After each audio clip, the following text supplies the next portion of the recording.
샬롬. 오늘도 이 새벽 기도 시간 우리에게 주신 말씀은 마태복음 22장 31절부터 강해 설교로 말씀드리겠습니다.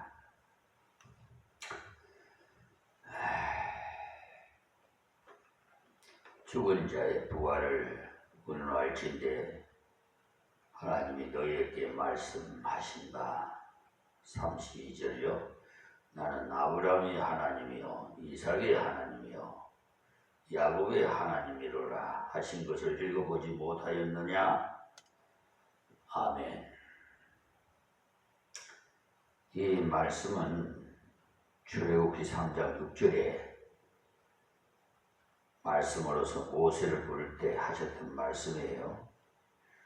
모세는 애굽의 공부를 다한 사람, 요즘으로 표현하자면은 영국의 왕립대학을 나온 것과 같은 거죠. 거기다가 무술도 잘 익혔고 나이도 40세라 독립운동할 때가 자기로서는 되었다 싶은 그때 나가서 자기 동포와 싸움하는 그 애굽 사람을 치니까 그만 죽어버렸어요. 무술을 하긴 잘했는데 살리는 일을 못하고 죽이는 일만 했다는 겁니다. 사람이 죽자 땅을 파서 묻어 버렸어요. 그 다음에 또 나가보니까 이스라엘 백성인 동포끼리 싸우고 있었는데 가만히 보니 어제 도와준 그 동포들하는 겁니다. 그러나 아마 성질이 개팍해가지고 잘 걸고드는 자인 모양이에요. 요즘 그 육산 대통령 선거에 연설 하는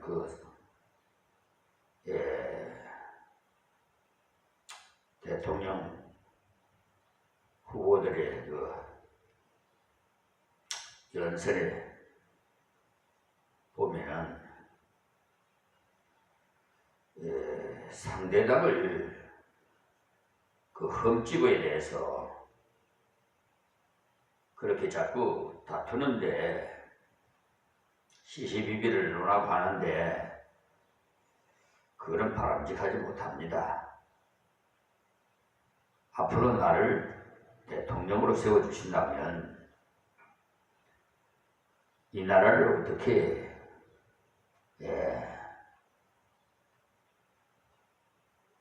다스리고 국민을 어떻게 보살피겠다는 그런 정책적인 그런 국민 앞에 이렇게 공약을 해야 되는데 그렇지 않겠어요? 그런데 성경을 말씀을 보면 남을 나보다 낮게 여기라 하셨고 또 비판을 하고 말하고 그랬는데 비판하면 비판을 받는다고 그랬어요. 자그마한 이 서사로운 일을 가지고도 막 서로 옥신각신하고 그런 소모적인 그런 연설은 가급적이면 안 하시는 것이 인격적으로도 국민이 다 알고 그분에게 표를 찍을 겁니다. 여러분이 아무리 발버둥 쳐도 하나님께서 이 나라에 주권자는 세우세요.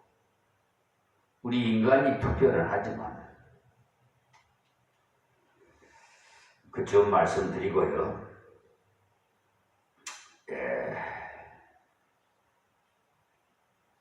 그러나 아마 성질이 개팍해가지고 서로 이스라엘 자기 동포끼리 싸웠는 거예요.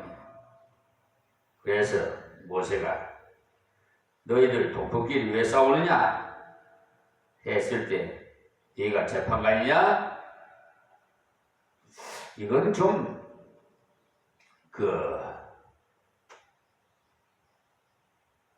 잘못된 거죠. 싸우지 말라는데 동포끼리 싸우지 말라고 하는데 형제간에 우애있게 지내라는데 싸우니까 하나님께서 기뻐하시겠습니까? 그런데다가 답변이 네가 재판관이냐 하고 달려들었어요. 무슨 말씀이냐면 죽이는 일을 할 수 있었는데 화해시키고 사랑하게 하는 일을 못하더라는 겁니다. 애굽 사람을 죽인 일이 탄로가 났으므로 바로를 피하여 미디안 광야로 들어가서 40년이라는 세월이 흘렀는데 그동안 자기를 죽이는 연습을 했던 거예요. 정말해서 우리 40일 금식 기도니 그러지요. 3일 금식이니 하는데요. 금식은 자기를 죽이고 하나님 뜻대로 하십시오 하는 그런 뜻입니다. 거기에서 강구를 하는 거죠. 원하옵건대 이 민족을 구원하소서 하든지 왕후인 예수도가 죽으면 죽으리라 하고 왕 앞에 가서 가기 전에 3일 금식하고 갔잖아요. 사도행전에 보면 모세는 말과 일에 능하다고 되어 있어요. 7장 22절에 80세가 되었을 때 하나님 부르시자 도저히 자신이 없어서 하나님이 보낼 만한 자를 보내소서라고 사양을 했지요. 이 말씀이 저에게도 주셨어요. 제가 이 강화 땅에 처음에 와서 예배당을 건축하고 본 입당 예배를 드렸습니다. 그런데 주위에서 아무런 자기와 이해 타산이 없는 그런 것도 자꾸 시비를 걸어와요. 그리고 인사를 하면은 고개를 돌려버려요. 그러니 제가 3년 동안을 강단에 엎드려서 울었습니다. 아버지, 어떻게 이런 곳에 저를 보내주셨습니까? 라고 또 원망 섞인 기도를 하게 된 거죠. 그랬더니 하나님께서 모세에게 하신 이 말씀, 하나님 보낼 만한 자를 보냈다고 하는 거예요. 그때 그냥 힘이 불끈이 생기더라고요. 이 비천한 종을 모세같이 사용하시는구나. 여러분, 제가 만 40세, 그전에는 세상적으로 사업을 하느라고 세상적으로 살았습니다. 뭐 그때도 우리 모친이 생보의 권유로 교회는 뭐 부흥회한다 그러면 차 같이 끌려가 참석하고 그랬는데 어머니의 그 기도가 또 공력이 저를 십자가에 지게 하신 것 같아요. 하나님께서. 제가 목사하면 기도냐, 권사님 저를 목사라고 기도하셨습니까? 그랬더니 아닙니다 목사님. 그래. 우리 생모지만 아들이라고 부르질 않아요. 목사님 목사님. 참 존경스러워요. 그런 거 보면 저는 그 믿음의 우리 어머니의 믿음의 비교가 안 돼요. 참 제가 깜짝 놀랐습니다. 그런 분이 광야예배 15개월 드리는 동안에 목사님 예배당도 없고 사택도 없고 그러니까 머리 둘 곳도 없고 사모도 없고 그런데 어떻게 목회를 하겠습니까? 그렇게 질문하시더라고요. 갑자기 예배를 드리고 난 다음에 그래서 갑자기 생각지도 않는 질문을 하셔서 저는 생각할 여지도 없어요. 그러니까 하나님이 적극적으로 입을 벌려 말씀하게 하셨는데 하나님은 목회는 하나님이 하시는 거지 목사가 하는 것은 아닙니다. 이 답변을 말하게 하셨어요. 저도 제가 말을 했지만 저도 깜짝 놀랐어요. 사실 그후부터 하나님께서 기적을 베풀어 주시더라고요.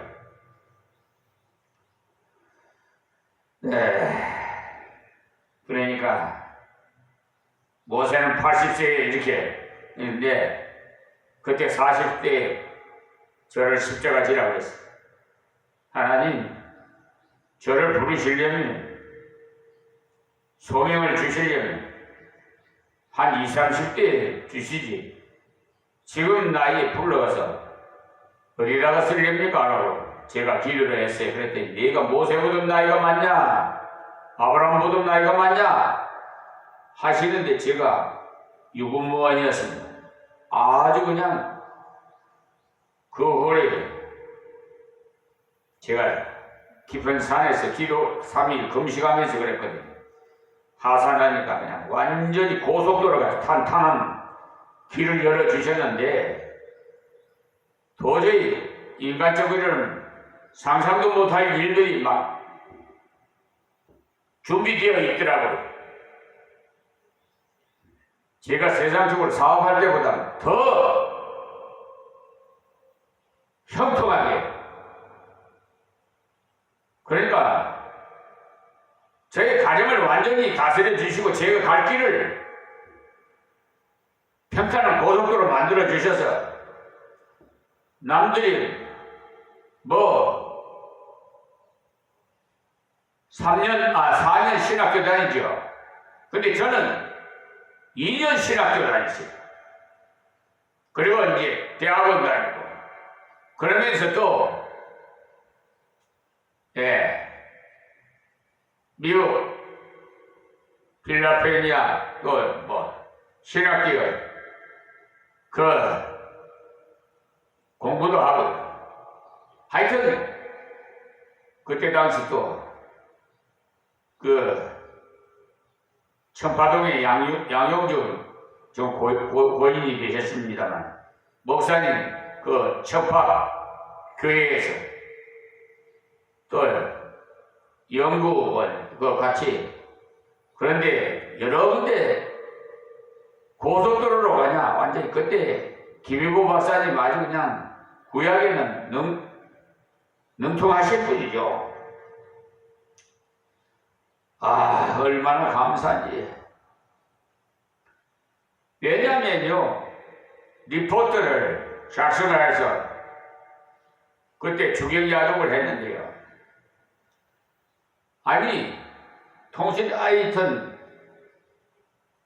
그 리포터 작성하는데요. 한 학기 걸 일주일 만에 맞춰버리게. 그게 얼마나 고속도로입니까?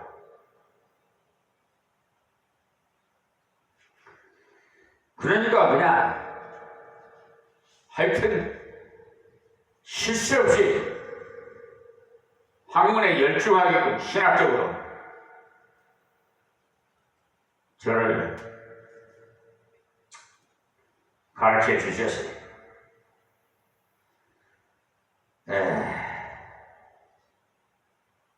모세는 하나님이 보낼 만한 자를 보내소서라고 사양을 했어요. 그때 상당히 늙었기 때문에 그렇게 대답한 것입니다. 무슨 생각에는 우리 생각에 모세가 120세까지 살았으니 80세는 있지만 지금으로 말하자면 50세쯤으로 보면 되겠죠. 생각하기가 쉬운데 그러나 그런 것이 아니에요. 모세가 쓴 시편 90편을 읽어보시면 우리의 연수가 70이요 강건한 80이라고 되어 있죠. 그 당시에는 7, 80년 사는 것이 보통이었고 특수하게 120세 사는 사람이 간혹 있었다는 말이에요. 지금과 거의 같아요. 지금도 뭐 120세까지 사시는 분도 있더라고.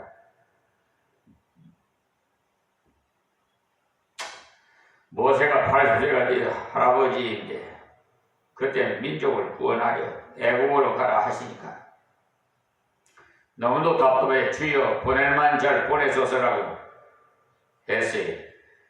그때 하나님께서 나는 아브라함의 하나님이요 이삭의 하나님이요 야곱의 하나님이로다라고 하시면서 자신을 소개하셨던 우리말 성경에는 그냥 아브라함의 하나님이요 이삭의 하나님이요 야곱의 하나님이로라고 되어 있어서 별로 힘이 있는 표현이 아닙니다. 원어를 직역하면요 현재 아브라함의 하나님이요 현재 이삭의 하나님이요 현재 야곱의 하나님이로라고 번역할 수 있습니다. 그러니까 아브라함이 현재 천국에 살아있다는 겁니다. 이삭도 야곱도 현재 하나님 앞에 살아있다는 것입니다. 현재 아브라함이 하나님이시라는 것을 강조하셨습니다. 나이가 많아서 하나님의 일을 못한다는 모세에게 하나님이 어떤 분이신지 바르게 일하라는 것입니다. 말하자면 예수님께서 시제를 가지시고 설교를 하신 거죠. 하나님은 죽은 자의 하나님이 아니요 산 자의 하나님이시라. 이삭이 하나님 앞에서 살아있고 야곱도 살아있다는 거예요. 사도계인이 이 말씀을 들어보니까 정신이 하나도 없어졌어. 자, 이 33절입니다.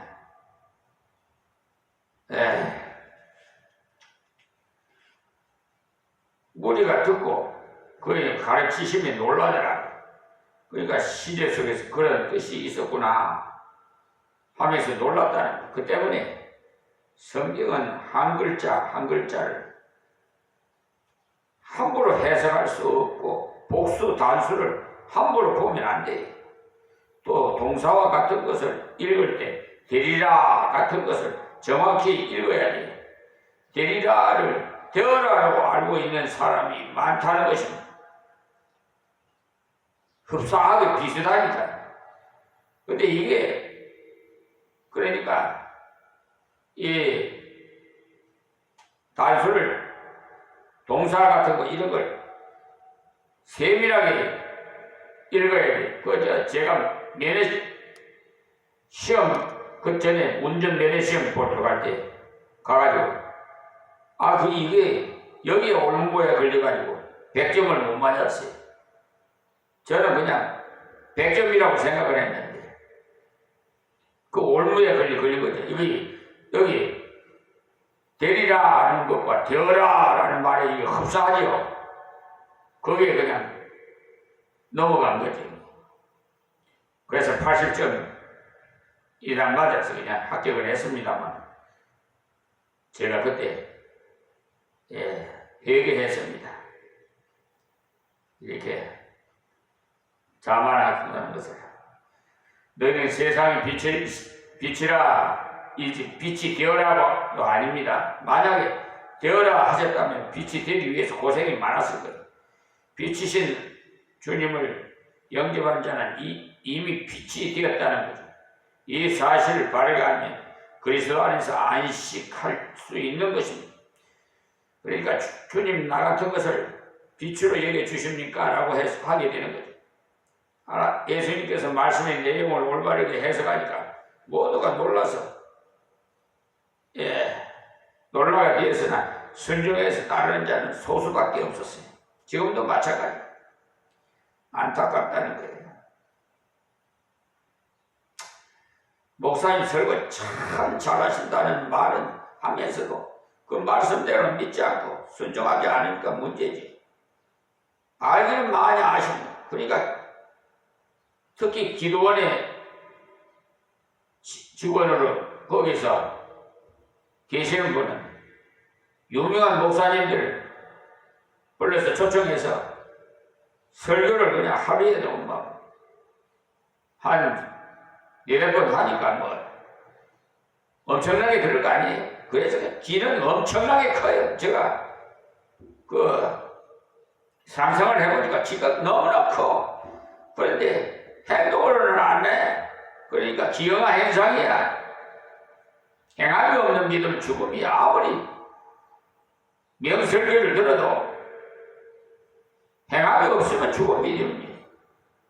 자, 그 다음에 34절에서 46절까지 말씀은 율법사의 질문에 답하고 그들의 부족을 깨닫게 하려고 성경 말씀 뜻을 바르게 풀어줄 것을 보여주시는데, 사두개인들이 가고 나자 이번에는 바리새인들 출신인 율법사가 찾아왔어요.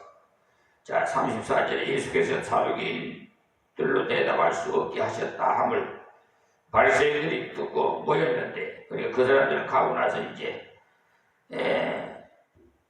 이런 바리새인들이 왔죠. 사두개인과 너희들은 예수님과 커뮤니케이션에서 도대체 상대가 안 되는 게 물러나니까 이제 바리새인들이 나타나가지고 서로 원수지가 아닌데도 사두개인은 바리새인을 미워하고 바리새인은 사두개인을 미워하고 그랬어요. 사도행전 23장 6절에서 10절 말씀 보세요. 그런데 서로 미워하는 사람들이 서로 싸우고 가고 멸망하는 거 있지 않아요? 그런데 예수님이 사두개인을 입도 못 열게 만드셨어요. 바리새인들이 올라왔다는 게. 그러니까 35절에 그 중에 한 율법사가 예수를 시험하여 본때, 율법사라는 것은 소위 율법을 전공한 사람이에요. 또 서기관이 있는데 그들은 성경을 필사하는 사람으로서 성경을 줄줄 외울 정도로 정통한 사람들이에요. 여러분 성경은 묵상하실 때 여러분 필사를 하시면서 하세요. 필사하시면요 훨씬 더 그 말씀이 나의 심중에 박혀요. 아시겠습니까? 그런 체험을 해보세요. 그들은 율법 전체가 몇 조문이고 그 중에 소극적인 것은 몇 가지고 적극적인 것은 몇 가지고 그 중에 가장 중요한 것은 무엇이고 그런 식으로 갖출 수 있는 성경 박사들이. 그런데 예수님을 시험하려 왔으니 문제입니다. 주여 우리가 율법을 가르치지만 중심 뜻이 무엇인지 제대로 알 수가 없으니 가르쳐 주옵소서라고 했다면 예수님께서 기뻐 가르쳐 주셨을 겁니다. 그런데 하나님의 나라가 어떻고 한다는데 구약이 제대로 알고 말하는지 물어보자라는 그런 마음으로 질문을 한 것입니다. 36절에 선생님이여 율법 중에 어느 계명이 크니까 이렇게 물었지요. 이것은 유대인들이 어릴 때부터 외우게 하는 내용입니다. 10계명의 요약을 말하는 거죠. 37절에 예수께서 가라사대 네 마음을 다하고 목숨을 다하고 뜻을 다하여 주 너희 하나님을 사랑하라 하여 하셨으니 그들이 잘 알고 있는 것을 말씀한 거예요. 신명기 6장 4절부터 나오는 말씀으로 쉐마를 들으라는 말씀이에요. 쉐마. 유대인들은요 어린아기를 낳으면요 하나님 말씀은 쉐마야. 하나님 말씀을 가르쳐요. 우리나라 사람들은 뭐 엄마 아빠부터 가르치는데 벌써 차원이 다르잖아요. 하나님이 어느 나라를 기뻐하시겠어요? 그걸 여러분 생각하시면 다 알 것 같고 들으라 이스라엘아 그랬어요. 이렇게 시작을 하면서 유대인들은 태어나면서부터 6세까지 쉐마라고 하면서 계속 이 말씀을 들려주기 때문에 엄마 아빠 말보다도 쉐마를 먼저 배워요. 우리는 아기에게 먼저 아빠 엄마를 거듭 말하게 하니까 아기가 다른 말은 못해도 엄마 아빠는 잘하는데 그와 같이 유대인들은 쉐마라고 아이가 알아듣든지 못 알아듣든지 들려줘요. 이때 율법사는 자기들이 모르는 구석에 어려운 말씀을 가르쳐 줄 알았는데 예수님께서 너희 중 어린이라도 다 잘 외우는 그 계명이 제일 큰 계명이니까 알고만 있지 말고 순종해라고 하는 말입니다. 순종할 것을 가르쳐 주신 거예요. 진리는 거창스러운 것이 아닙니다. 멀리 있는 것도 아니고 진리는 가까이 있는 것이고 쉬운 것입니다. 자 38절에 이것이 크고 첫째 되는 계명이요. 크고 첫째 되는 계명을 어겼으면 크고 적게 되는 죄인이 되는 것 아니겠어요? 아리 토레이 목사님이 전도하러 가면은 나는 여자인데 무슨 그의 큰 죄를 지었습니까? 양심대로 살아온 사람입니다 라고 하면 그래요? 그렇다면 하나님 말씀을 찾아봅시다. 크고 첫째 되는 계명이라고 되어 있는데 크고 첫째 되는 계명을 어기면 어떻게 되겠습니까? 라고 물었어요. 그야 크고 첫째 되는 죄인이 되겠지요. 당신은 크고 첫째 되는 계명이 지켰습니까? 지키지 못했는데요. 그렇다면 그 말이 정말이라면 죄인이군요. 경범죄 처벌법을 어기면 경범죄 벌금을 물지만 사람은 죽으면 큰 범죄자가 되듯이 크고 첫째 되는 계명이 어기면 큰 죄인이 되는 것입니다. 그러니까 우리 세상법은 그 죄의 형량에 따라서 이렇게 뭐 1년, 2년, 뭐 10년, 무기징역 뭐 이렇게 막 형량이 다 다르죠. 근데 하나님의 법은 세상법 위에 상위법이에요. 그 하나님 법에서 다 지금 세상 법을 인용하고 있어요. 소극적이니 뭐 적극적이니 여러분 다 인용하는 게 거기서 다 나온 거예요. 그러니까 이 세상 법을 안 되면은 우리 세상 법에도 원심, 항소심, 상소심 대부분 그렇지 있죠. 30절도 있죠. 그런데 하나님 법은요 그렇게 돼 있잖아요. 그냥 원심이에요. 그냥 죄의 삭은 사망이요. 로마서 1장 23절이면 죄의 삭은 조그마한 죄를 지었던 큰 죄를 지었던 죄를 죄예요. 그걸 유념하세요. 자 다음 39절 말씀이에요. 둘째는 그와 같으니 네 이웃을 네 몸과 같이 사랑하라 하셨으니 40절에 이 두 계명이 온 율법과 선지자의 강령이니라. 율법은 창세기로부터 신명기까지를 일반적으로 가르치고 선지자는 여호수아로부터 말라기까지를 가르치는 말입니다. 즉 구약 전체의 강령이라는 것, 하나님 말씀을 한마디로 줄이면 사랑이고 두마디로 줄이면 하나님을 사랑하고 형제를 사랑하라는 거예요. 그러니까 계명은 우리를 얽매는 것이 아니라 우리를 살리는 겁니다. 사랑하는데 무슨 죽을 일입니까? 그런데도 죽였답니다. 우리의 개념이 잘못되었기 때문에 사랑은 강제로 되는 것이 아니라 우러나는 거예요.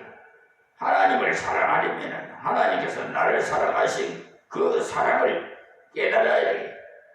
부모님을 사랑하는 것도 마찬가지라서 부모님이 나를 얼마나 사랑하셨는가를 깨우쳐주면 제대로 된 지식이라면 나를 위해서 그런 고생을 하셨다니 하면서 부모를 사랑하게 되는 거예요. 어떤 아이가 자기 어머니와 얼굴 모습만 생각하면 괴롭습니다. 아이들이 가끔 네 엄마 문둥이가 라고 하면 놀려대기 때문에. 그런데 혹 학교에 어머니 찾아오는 날은 더욱 죽을 지경. 도시락 빠뜨렸다고 갖다 주고 할 때는 더더욱 죽을 지경이었어요. 그래서 한번 엄마한테 대들어서 제발 그런 얼굴로 학교에 오지 말라고 말했답니다. 그랬더니 얘야 들어오너라. 내 얼굴이 왜 이 모양이 되었는지 가르쳐 주마. 내가 빨래를 간 사이에 집에 불이 났더라. 뛰어와서 너를 건져내다가 불에 뛰어서 이렇게 된 것을 어쩌겠느냐 라고 하더랍니다. 어머니 얼굴이 왜 그렇게 흑하게 되었는지 알고 난 다음부터는 우리 엄마가 최고다라고 하면서 아이들이 놀려도 떳떳하게 자랑했다는 이야기가 있어요. 어머니의 사랑을 알게 되니까 얼굴 모양이 모습이 문제되지 않더라는 거예요. 얼마나 자랑스러워요. 예수께서 나를 위해서 죽으셨다는 사실을 안다면 주님 사랑하는 것이 그리 어려운 일이 아니라는 것을 아십시오. 너는 하나님을 사랑해라. 아무리 강조해도 인간의 능력으로는 사랑할 수가 없어요. 그러나 주께서 너를 위해 이런 고난을 당하셨다. 주께서 너를 사랑해서 내 죄를 사하시려고 너 대신 십자가에 죽기까지 하셨다라는 주님이 사랑하신 사랑을 깨우쳐 주면 내가 강팍하고 못난 인간이었구나.